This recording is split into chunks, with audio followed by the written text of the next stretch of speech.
Hello, I'm Samip and welcome to my channel Wrestling Latest. WWE is one of the most dangerous sports in the world. Injuries occur to WWE superstars time to time. So today we are going to talk about top 10 most heartbreaking injuries in the ring. Number 10, Lita. As Lita's star was on the rise, she was invited to be a part of popular sci-fi show at the time, Dark Angel. While on the set practicing for a fight scene, she delivered a hurricane rana that changed her life drastically for over a year. She landed in a way that cracked several vertebrae, and she ended up with a similar surgery to the likes of Stone Cold. An even more heartbreaking injury caused WrestleMania 21, an epic showdown between Lita and Trish Stratus when Lita tore her ACL at New Year's Revolution 2005. Number 9, Stone Cold Steve Austin. With Stone Cold's popularity on the rise in 1997, all signs pointed to him becoming the mega star that he became. But rarely, if ever, happened before bossed by Owen Hart not only nearly cost the Rattlesnake his career, but perhaps his life. During their match at SummerSlam 1997, Austin and Owen went for a planned submission spot. According to Austin, Owen had told him the whole time how he would land on his butt. Being a classic ribber, Austin thought that he was kidding about the landing and could not get his head positioned in time when he realized that he wasn't. Number 8, Darren Drozdov. Over the years, it has become yearly commonplace for wrestlers to break their necks.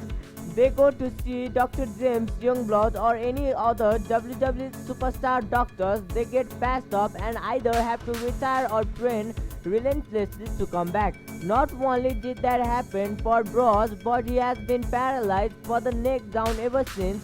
During a SmackDown taping, D'Lo Brown went to deliver a powerbomb to Droz, but with the loose shot he was wearing that night, D'Lo could not get a point grip, and Droz wasn't able to jump properly. In order to land correctly, Droz knew immediately he has broken his neck.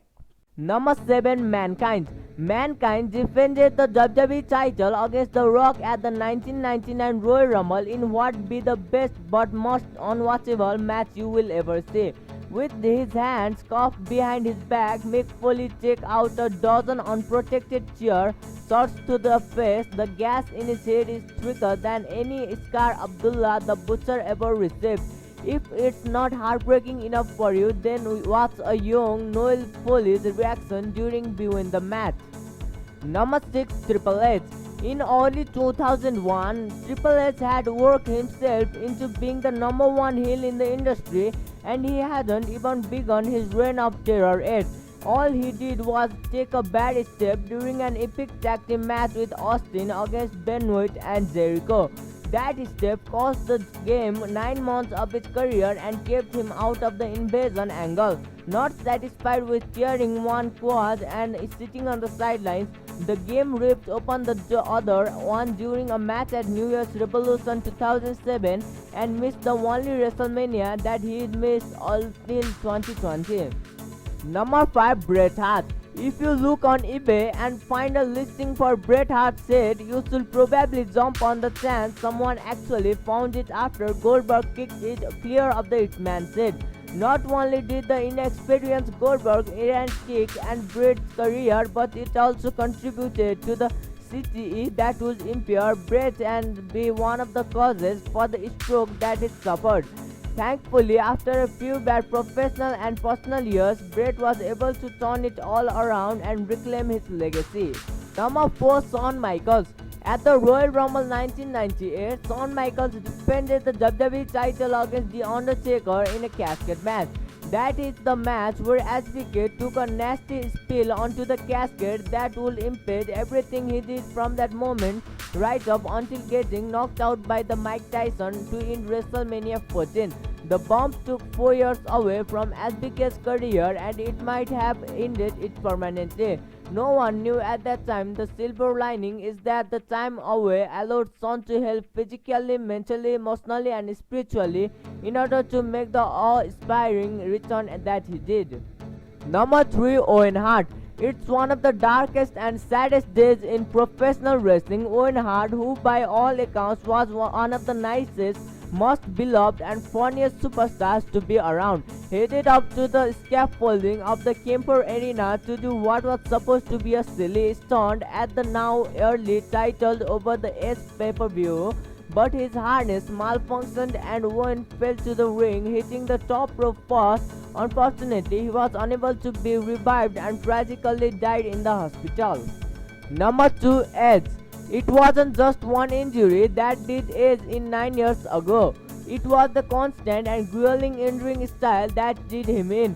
Spears into and off of anything and everything, along with a hard-hitting style that many Canadians grew up doing, caused Edge to not only rack up a few injuries but medically disqualified from competing for several years until the 2020 Royal Rumble. After years of watching Edge make a cameo here and there, it was easy to see the passion of Edge as it poured out of him the second music hit. Number 1, Daniel Bryan. Similar to Edge, it wasn't necessarily one big injury that cost Daniel Bryan 2 years of his career, but his no guts, no glory style in the ring did cause a few stingers. He is also admitted over the years to having some instances of memory loss too. Between the actual injuries and his initial reluctance to tell the proper WWE doctors, Daniel Bryan was forced to early retirement in 2016. Thank you for watching my video. If you like my video, subscribe my channel. Thank you.